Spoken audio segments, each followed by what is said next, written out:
Introduction. The paradox of the prevalence curve. Any book that purports to reveal and explain the many flaws, paradoxes, and examples of circular logic and often just plain illogic in the HIV equals AIDS equals death theory should introduce the reader to one such fatal flaw straight away. And so, I present to you the paradox of the US HIV prevalence curve.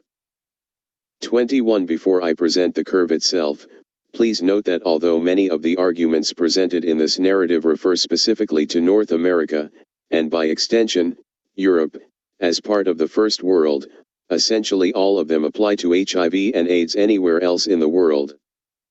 The virological and immunological arguments I present are, of course, applicable no matter what geographic location one wants to consider. But this applies to the epidemiology as well, because most of the reports we hear about HIV rates in places like Asia and Africa are simply statistical contrivances with no basis in reality.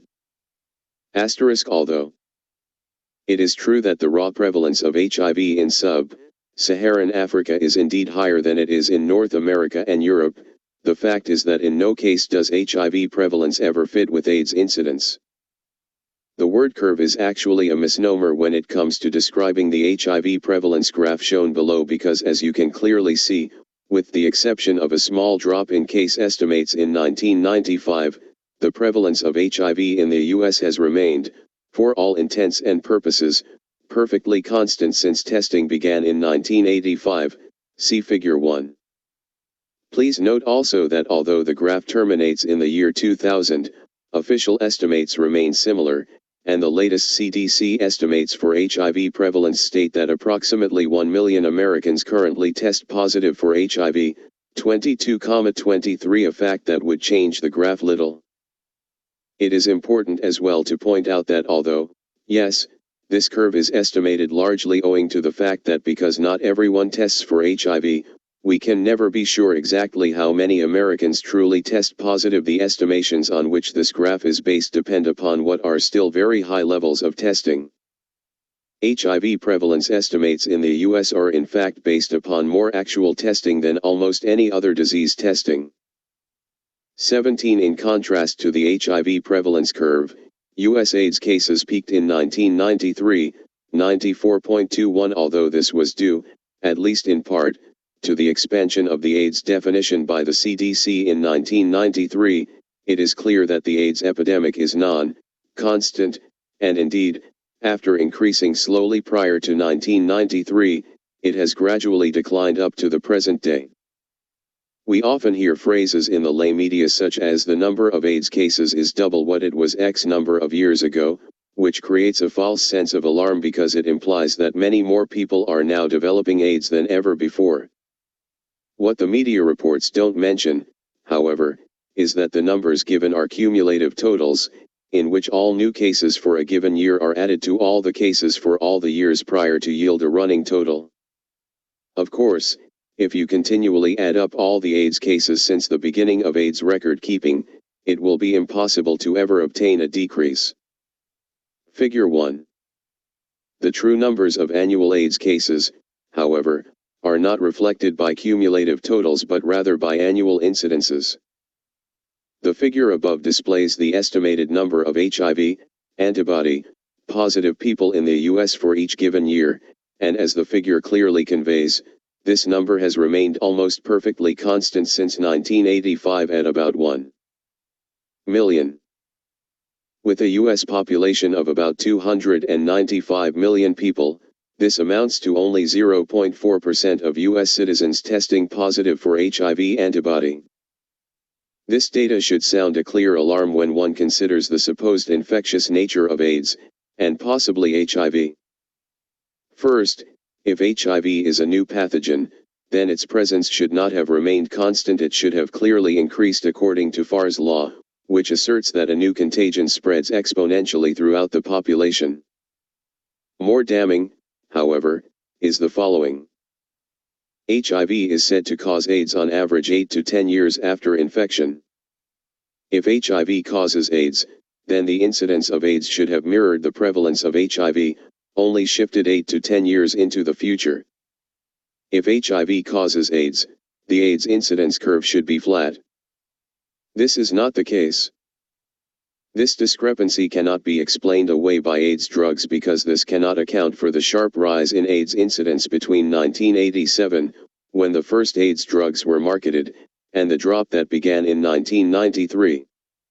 There are many more flaws in the HIV theory of AIDS, and the following pages will highlight some of the more damning of these.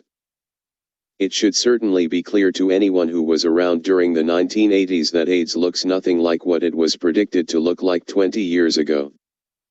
The growing focus on Africa and to a lesser extent Asia is merely a tactic to keep people supportive of AIDS, and thus maintain the funding of scientists and activists who work on AIDS, because it is clear that if we were to base our decisions upon what is happening at home, the AIDS industry would all but disappear.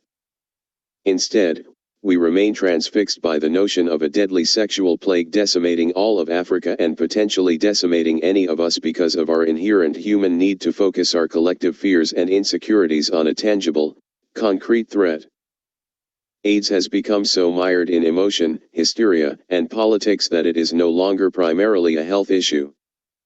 AIDS has been transported out of the realm of public and personal health and into a strange new world in which pronouncements by powerful government officials and ill-informed celebrities are taken as gospel, and no one even remembers when, a few years later, these pronouncements turn out to be false. If we were to rewind the clock 25 years and superimpose today's beliefs about AIDS onto the landscape, it might raise a few eyebrows. Some examples. First of all, there's the clinical latency period, the time from initial infection with HIV to the development of the syndrome AIDS.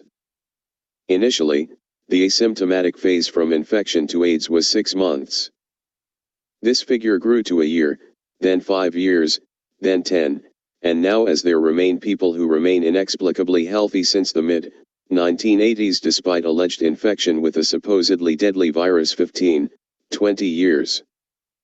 Who knows? Then there is the indisputable fact that neither AIDS nor HIV have spread like they were predicted to. The predicted heterosexual AIDS explosion never happened, and to even mention this prediction now is almost taboo as it is such an embarrassment to the AIDS establishment. As we observed from the prevalence curve, HIV has not spread at all, but rather it has remained constant in the population since its detection. The African epidemic looks suspiciously nothing like the American and European epidemic, and closer inspection reveals it likely that this African epidemic is pure fabrication. You might remember that in 1987 the CDC, via Oprah Winfrey, made the dire prediction that by 1990, 1 in 5 heterosexuals would likely be dead of AIDS. You might remember that both a vaccine and a cure were promised by 1986. You might wonder why people died so quickly on AZT, supposedly a magic bullet. You might notice that they aren't dying so quickly on the new drugs, but then why do they look so wasted, drawn, and sick? Something's wrong here. Scratching the surface just a little bit more, one uncovers many more problems than just some bad drugs and some clearly faulty predictions. The problems range from the fact that no one really understands how HIV actually works, or even, for that matter, what HIV really is, to the paradox of how a disease could cause both vastly different epidemiologies and symptomatic presentations in the first and third worlds. As has been said by others, there are no paradoxes in nature, only flawed hypotheses. 24 questions about HIV and AIDS have been raised since HIV was first discovered, and as the years pass, the questions accumulate but remain largely unanswered. Any such theory, one that cannot even answer questions for which it was put forth, should be looked at very critically. Although heterosexual transmission is presumed to be responsible for 70 to 80% of HIV infections worldwide, with the vast majority of cases occurring in Asia and sub-Saharan Africa, the actual data reported indicate the impossibility of the statement. Specifically, the transmission probabilities reported for Africa, Gray et al. 2001, Hujonet et al. N.D. are effectively identical those in the U.S., Padian et al. 1997, revealing the impossibility of a heterosexually transmitted epidemic anywhere in the world. African AIDS is diagnosed differently from AIDS anywhere else in the world. The so-called Bangui definition, arrived at in 1985 at a WHO meeting in Bangui, Central African Republic, consists of a set of symptoms with no test for HIV antibodies necessary. These symptoms are easily confused with those of tuberculosis, malaria, dysentery, cholera, and other common African diseases. Furthermore, in places where HIV testing is available, the criteria for a positive HIV test are the least stringent of any in the world, dramatically increasing the likelihood of cross-reactivity, particularly in a place where cross-reacting agents are common. Finally, estimates of the HIV prevalence in Africa, such as those trumpeted in the world media, are derived from blood tests given to pregnant women at antenatal clinics. What happens is that pregnant women are tested for syphilis as part of routine prenatal care, and some of the blood samples that are left behind are anonymously given a single ELISA antibody test. The results of these tests are then extrapolated to the general population via computer simulation. The problems with this approach are many and include the fact that pregnancy itself is a source of false positives, compounded by the fact that a single ELISA test will give an unacceptably high number of false positives.